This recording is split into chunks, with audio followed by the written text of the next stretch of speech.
Bonjour à tous, on se retrouve dans cette petite vidéo spéciale technique où je vais vous montrer un exercice qui cible vraiment un besoin particulier. Donc cet exercice ne se suffit pas à lui-même pour se chauffer la voix, il faut vraiment que vous fassiez un échauffement du souffle et de la voix au préalable. Cet exercice, vous pouvez soit l'intégrer au milieu de votre chauffe vocale, soit à la fin. Voilà, c'est un exercice pour travailler les attaques de son, la précision de ces attaques et les piquer par la même occasion.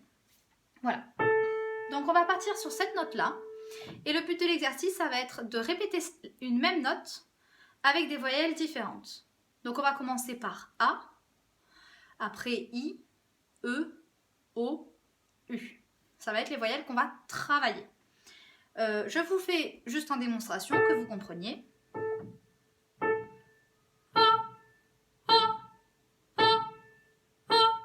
Voilà, donc le mouvement ici qui se passe, c'est un mouvement comme ça.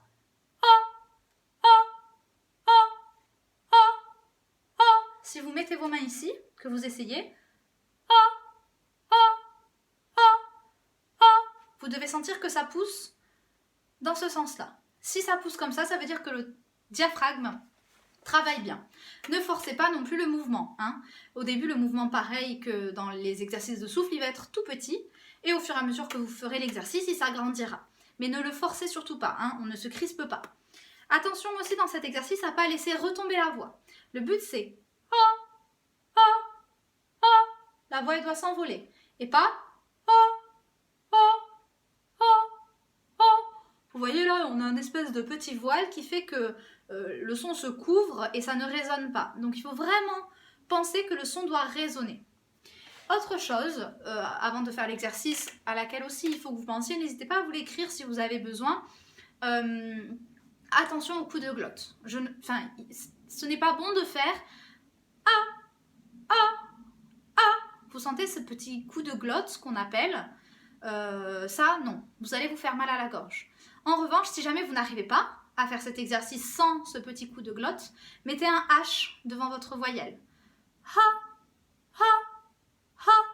D'accord, ça vous aidera à souffler la note. Quand vous faites le coup de glotte, c'est la gorge qui chante, c'est pas votre souffle.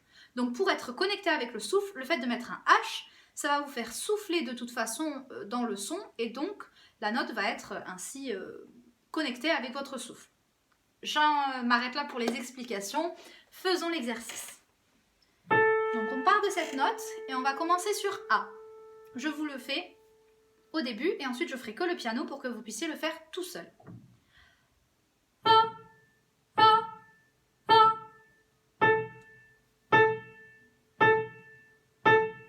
On fait sur I.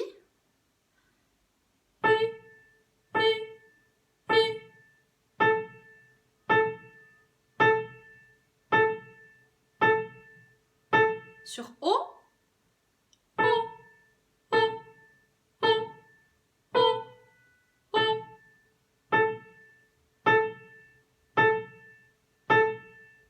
On va monter. On va faire sur U.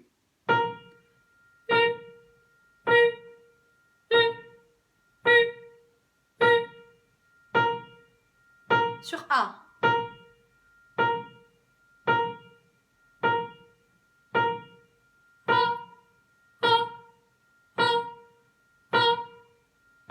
On monte. Sur A.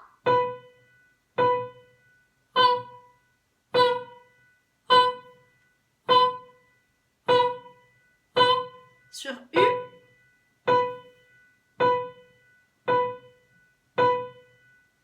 On monte. Sur O.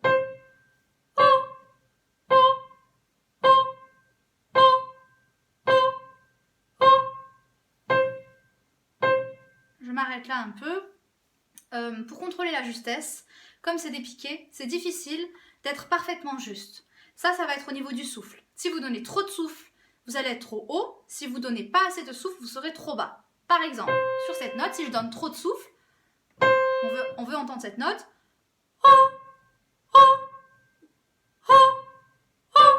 Vous entendez que le son il part vers le haut. Il n'est pas juste. Si je donne pas assez de souffle, vous sentez que le son il est un peu bas. Donc c'est vraiment un juste milieu du souffle à trouver. Pour les attaques précises, tout se joue avec le souffle. Si vous donnez trop de souffle, l'attaque est trop haute. Si vous donnez pas assez de souffle, l'attaque est trop basse. D'accord? Donc vraiment, essayez de trouver ce juste milieu. C'est normal si dans l'exercice vous faites des fausses notes. Moi-même, j'en fais. C'est normal, c'est le temps de trouver votre juste milieu. Et une fois que vous avez trouvé votre juste milieu, eh bien vous essayez de le garder. On reprend sur cette note sur O.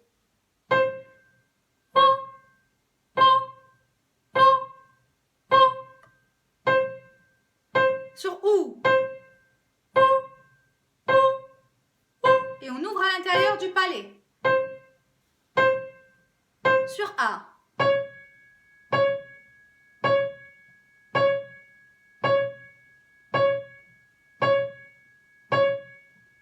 Sur I.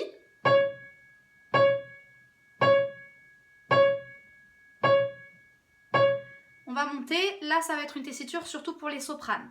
Les basses, les ténors et les altis, si vous le sentez, vous pouvez continuer à monter. Sinon, vous vous arrêtez là et vous reprenez quand on redescendra. À la fin, après avoir fait les aigus pour les sopranes, je ferai des plus graves pour vous. Donc, n'hésitez pas à passer un petit peu la vidéo si, à un moment donné, ça devient trop haut pour vous. Hein. Surtout, ne vous faites pas mal à la voix.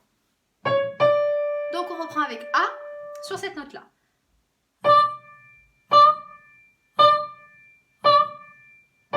On ouvre la bouche et on ouvre le vol du palais. Sur O.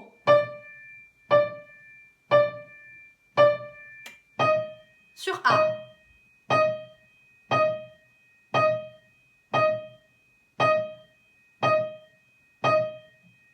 Sur O.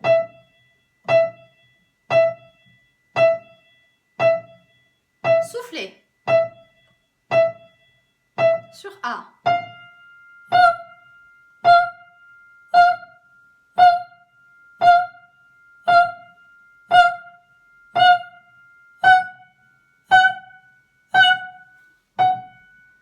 On reste sur A.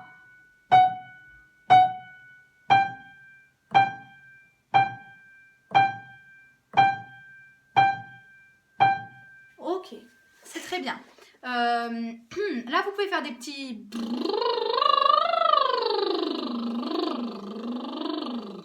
vers les graves pour les sopranes qui sont montés jusque-là, pour bien redescendre votre voix, hein, ne pas rester au perché. Je vais juste faire un petit peu de grave, du coup, pour les ténors, altis et basses. Les sopranes, vous pouvez aussi le faire. Alors, les graves, ce qui va être important, c'est de ne pas les appuyer. On n'est pas « oh, oh, oh », ok? Il faut toujours les penser vers le haut, toujours avec la connexion. N'hésitez pas à mettre vos mains comme ça pour vous assurer de bien avoir ce petit mouvement. Donc on va prendre ici et on va faire sur I.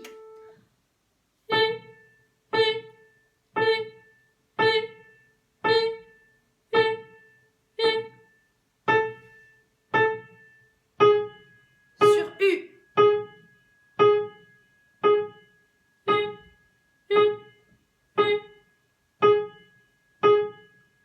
Sur O.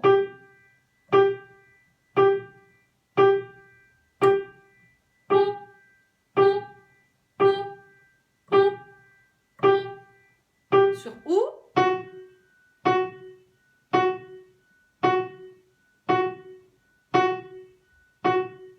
Ok, ça marche. Bon, j'espère que ce petit exercice technique, vous arriverez à le comprendre. C'est un exercice qui demande qu'on le fasse plusieurs fois, plusieurs jours de suite, pour bien comprendre tout et bien savoir voilà, comment on positionne notre corps, notre voile du palais, etc. Être parfaitement juste. Ne prenez pas peur, c'est un exercice difficile, vous n'y arriverez pas du premier coup, c'est pas grave. Le but, c'est qu'en vous entraînant, ça commencera à venir petit à petit. Voilà. Je vous souhaite une belle journée, une belle soirée et j'espère vous revoir bientôt.